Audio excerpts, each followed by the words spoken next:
Genesis 36. Now this is the genealogy of Esau, who is Edom. Esau took his wives from the daughters of Canaan. Adah the daughter of Elon the Hittite, Aholibamah the daughter of Anah, the daughter of Zibeon the Hivite, and Basemath, Ishmael's daughter, sister of Nebajoth. Now Adah bore Eliphaz to Esau, and Basemath bore Reuel, and Aholibamah bore Jeush, Jalam, and Korah. These were the sons of Esau who were born to him in the land of Canaan.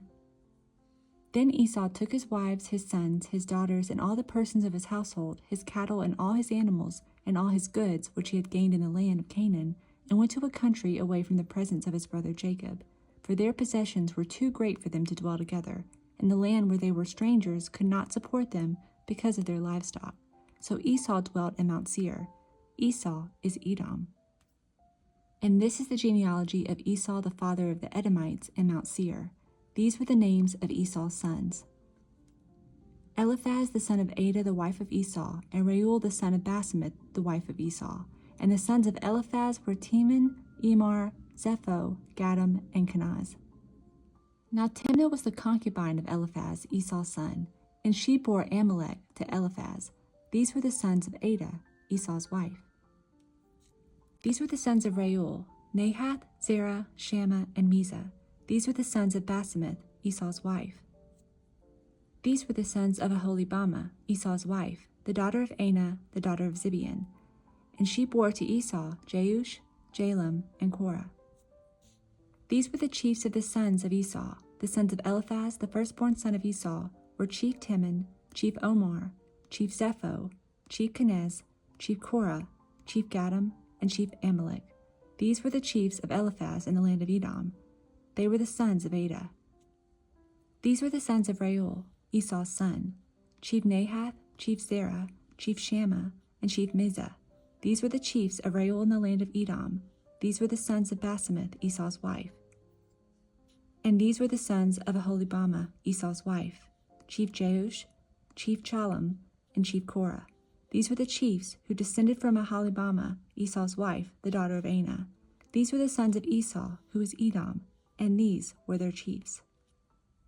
These were the sons of Seir the Horite who inhabited the land: Lotan, Shabal, Zibeon, Anah, Dishan, Ezer, and Dishan. These were the chiefs of the Horites, the sons of Seir in the land of Edom.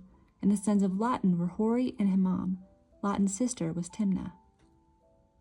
These were the sons of Shabal: Alvin, Manahath, Ebal, Shepho, and Anam. These were the sons of Zibeon, both Ajah and Anah. This was the Anah who found the water in the wilderness as he pastured the donkeys of his father Zibeon. These were the children of Anah, Dishan and Aholibamah, the daughter of Anah. These were the sons of Dishan: Hemdan, Eshban, Ithran, and Sharon. These were the sons of Ezer: Bilhan, Zevin, and Achan. These were the sons of Dishan: Uz and Aran. These were the chiefs of the Horites: Chief Lotan, Chief Shabal, Chief Zibeon, Chief Anah, Chief Dishan, Chief Ezer, and Chief Dishan. These were the chiefs of the Horites, according to their chiefs in the land of Seir. Now these were the kings who reigned in the land of Edom before any king reigned over the children of Israel. Bela the son of Beor reigned in Edom, and the name of his city was Dinhabah. And when Bela died, Jabab the son of Zerah of Basra reigned in his place. When Jabab died, Husham of the land of the Temanites reigned in his place. And when Husham died, Hadad the son of Bedad, who attacked Midian in the field of Moab, reigned in his place. And the name of his city was Avith. When Hadad died, Samlah of Masrekah reigned in his place. And when Samlah died, Saul of Rehoboth by the river reigned in his place. When Saul died, Baal-Hanan, the son of Achbor, reigned in his place. And when Baal-Hanan, the son of Achbor, died, Hadar reigned in his place. And the name of his city was Pau. His wife's name was Mehetabel, the daughter of Matrid, the daughter of Mezahab. And these were the names of the chiefs of Esau, according to their families and their places by their names: Chief Timnah, Chief Alva, Chief Jetheth, Chief Aholibamah, Chief Elah, Chief Penan, Chief Kenaz, Chief Timon, Chief Mibzar, Chief Migdal, and Chief Aram. These were the chiefs of Edom, according to their dwelling places in the land of their possession. Esau was the father of the Edomites. Genesis 37. Now Jacob dwelt in the land where his father was a stranger, in the land of Canaan. This is the history of Jacob. Joseph, being 17 years old, was feeding the flock with his brothers, and the lad was with the sons of Bilhah and the sons of Zilpah, his father's wives. And Joseph brought a bad report of them to his father. Now Israel loved Joseph more than all his children, because he was the son of his old age. Also he made him a tunic of many colors. But when his brothers saw that their father loved him more than all his brothers, they hated him and could not speak peaceably to him. Now Joseph had a dream, and he told it to his brothers, and they hated him even more. So he said to them, "Please hear this dream which I have dreamed. There we were, binding sheaves in the field. Then behold, my sheaf arose and also stood upright, and indeed your sheaves stood all around and bowed down to my sheaf." And his brothers said to him, "Shall you indeed reign over us, or shall you indeed have dominion over us?" So they hated him even more for his dreams and for his words. Then he dreamed still another dream and told it to his brothers and said, "Look, I have dreamed another dream, and this time the sun, the moon, and the 11 stars bowed down to me." So he told it to his father and his brothers, and his father rebuked him and said to him, "What is this dream that you have dreamed? Shall your mother and I and your brothers indeed come to bow down to the earth before you?" And his brothers envied him, but his father kept the matter in mind. Then his brothers went to feed their father's flock in Shechem, and Israel said to Joseph, "Are not your brothers feeding the flock in Shechem? Come, I will send you to them." So he said to him, "Here I am." Then he said to him, "Please go and see if it is well with your brothers and well with the flocks, and bring back word to me." So he sent him out of the valley of Hebron, and he went to Shechem. Now a certain man found him, and there he was wandering in the field. And the man asked him, saying, "What are you seeking?" So he said, "I'm seeking my brothers. Please tell me where they are feeding their flocks." And the man said, "They have departed from here, for I heard them say, 'Let us go to Dothan.'" So Joseph went after his brothers and found them in Dothan. Now when they saw him afar off, even before he came near them, they conspired against him to kill him. Then they said to one another, "Look, this dreamer is coming. Come therefore, let us now kill him and cast him into some pit, and we shall say, 'Some wild beast has devoured him.' We shall see what will become of his dreams."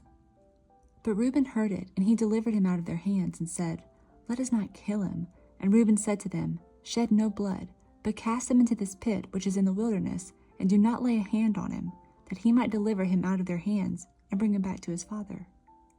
So it came to pass, when Joseph had come to his brothers, that they stripped Joseph of his tunic, the tunic of many colors that was on him. Then they took him and cast him into a pit, and the pit was empty, there was no water in it. And they sat down to eat a meal.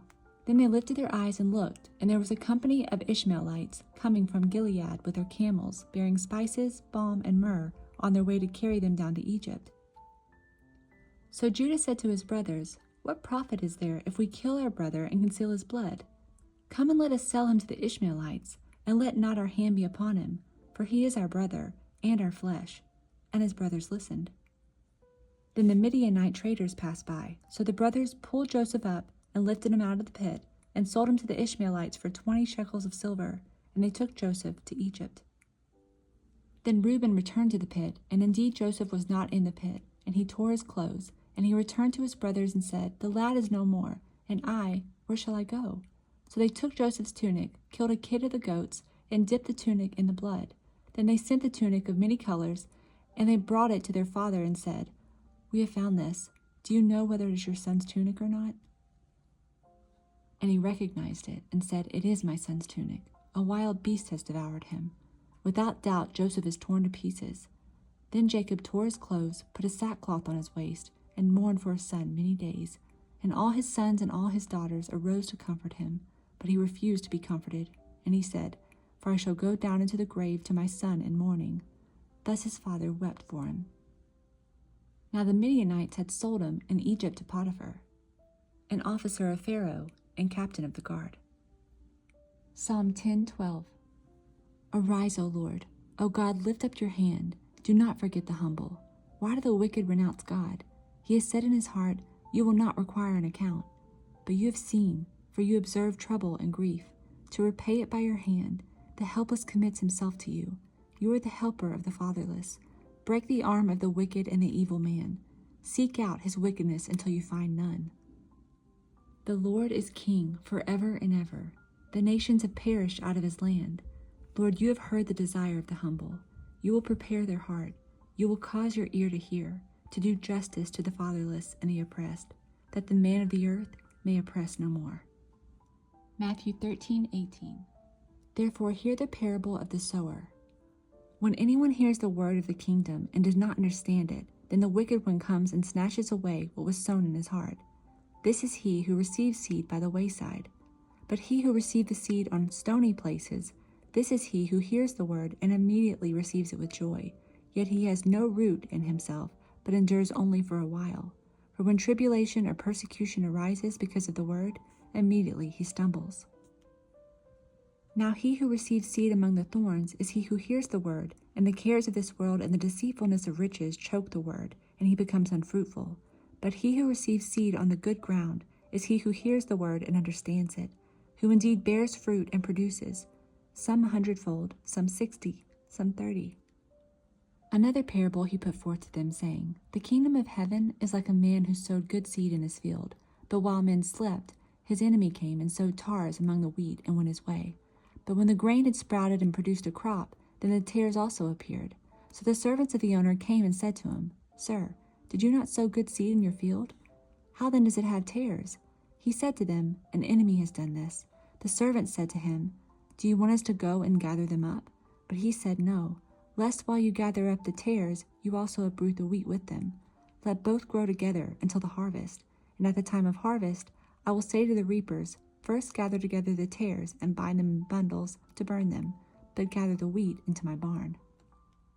Another parable he put forth to them, saying, The kingdom of heaven is like a mustard seed, which a man took and sowed in his field, which indeed is the least of all the seeds. But when it is grown, it is greater than the herbs and becomes a tree, so that the birds of the air come and nest in its branches. Another parable he spoke to them, The kingdom of heaven is like leaven, which a woman took and hid in 3 measures of meal, till it was all leavened. All these things Jesus spoke to the multitude in parables, and without a parable he did not speak to them, that it might be fulfilled which was spoken by the prophet, saying, I will open my mouth in parables, I will utter things kept secret from the foundation of the world.